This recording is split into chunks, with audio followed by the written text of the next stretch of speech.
Hi and welcome. My name is Stanley Gitau. I know a couple of you may have been asking, how do you set up a business in Kenya? Well, the first things first, you have to identify the business idea that you want to pursue. Business ideas come to you in different ways. One, it might be because you're passionate about a certain item, but most often than not, your eventual business is not necessarily the one that you're most passionate about, but the business that first makes you money. I mean, this is Kenya. Let's not kid ourselves. And secondly, one that you can actually see yourself growing into. You're becoming a professional at it. You can become articulate in explaining the vision to people who do not quite know what it is that you do, or haven't interacted with you before. Ultimately, my 2 cents around this topic is always, you've got to start. And whatever it is that you start with doesn't have to be so cumbersome. It doesn't have to be this grand scheme of things. In this channel, we shall be looking at a couple of business ideas that you might think are flimsy, or you may not be strong enough, or do not have an innovation beat around them. But these businesses actually work. Case in point, you may desire to get into the car business, but then you're not sure. Do I start by buying a car? Do I start by importing cars and selling that? Do I start by setting up a car wash, or do I want to sell car systems and exteriors and the like? What you know is that you love cars, and you can talk about cars every day. You may not be the expert in this particular field. You may not actually know much about cars other than the car that you drive, which may be one specific model out of 1,000 that there are. So then how do you get to convince even your brain first, your conscious mind, that this is the best idea to begin with? In any course of action, and I've been at this since 2012, I've been setting up businesses one after the other. And one thing I learned in this serial entrepreneurship bit is that most often than not, the business idea that actually works is the least complicated business. It might be that laundry business that you just started with a friend, and you didn't even have much structure. You just asked someone, "Can I do your laundry?" And they said yes. How much are you gonna charge? 500 shillings. And so every other week they called you, and you were like, "Oh, what? Okay, I could sell this service to the neighbor. I could sell this to any other person." Ultimately, you want to know how many units of an item you must sell in order for you to reach your financial target. So then, therefore, the first question that you must ask yourself is not so much about the business idea, especially when you're in Kenya. And this is specific, and I can disagree with experts in this forum who mainly lecturing in universities and the like, but have no much in terms of business to show for it. You really need first to align yourself with a financial target. What is that amount of money that you want to make? So let's take, for instance, you want to make 100,000 shillings per month. That's in revenue. You're just starting a business, so that's the first target that you want. So then it means you must sell either 1,000 items worth 100 shillings each for you to get 100,000 in revenue, or you can sell 1,000.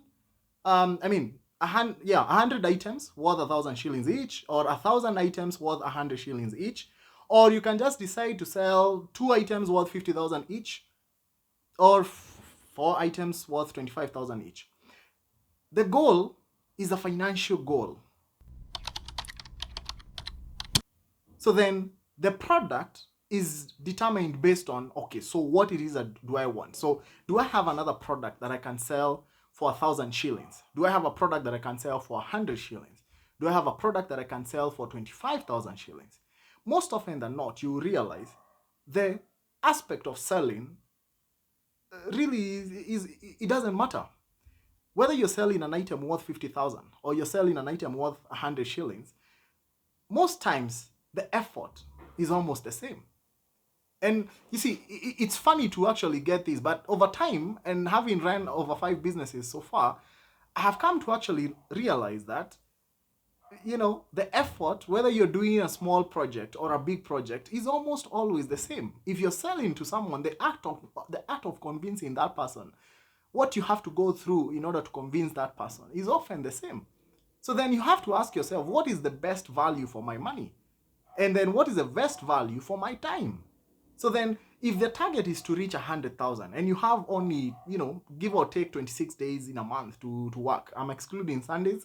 And if you exclude Saturdays as well, you probably have 25 days to work with. So then how do you go about starting or finding out what is this product? Now, again, we started by saying you probably are into cars. So then you can sell a car and make 50,000 shillings. That's what most car yards and car brokers actually make. Or you can sell a car stereo for 1,000 shillings and make 500 shillings. Or I'm just assuming that that's how much they cost. Of course, if you go through the Kenwoods and the different other types of car stereos, you get stereos worth 15,000, others 35,000. I mean, I'm not too much into the music, so you guys understand this much better. So then the question then becomes, so what if I decided to sell air fresheners? Yeah, car air fresheners. So an item will probably cost 500 shillings. So in order for you to reach the 100,000 revenue mark, you would have to actually sell about 2,000 pieces of that. And so you have to really determine, is it something that I can move with as little effort as possible to still reach the 100 target? Again, you don't want to work every single day, to sell that particular item. You want an item that can be able to, move by itself. So if you sell to one or two people, then the next 2 or 3 sales will probably come from referrals from those particular people. Or if you sell an item once, you want to resell it again to that same particular customer. So you don't have to do, you don't have to double the effort in terms of marketing and convincing that other person.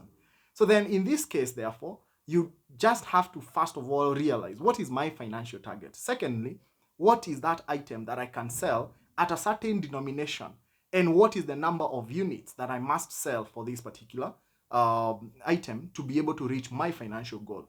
Thirdly, you have to actually hone in the skill of selling. So whether you're selling dusters, you're selling air fresheners, you're selling tires, you're selling car springs, it doesn't matter. The true aspect of it all is that you have to actually know how to sell. And the thing about it is, again, just like starting up a YouTube channel today, there's not much in the way of learning that you have to do. You just have to pick up your camera and do it. Just the same way, social media right now has pretty much simplified things. You can immediately start a page today on Instagram and put a picture on it and post it, or even market it to platforms such as Edgar Obare, or these are the growing channels. Yeah, by use of mini influencers, by use of digital ads, you might actually end up landing your first or your 10 or your 100 customers. Remember, the target really is to get to your financial goal. The first business must not always be a business that you're so passionate about. It must be a business that meets your financial goal. I welcome your thoughts and your comments. Subscribe as well. See you on to the next one. Bye.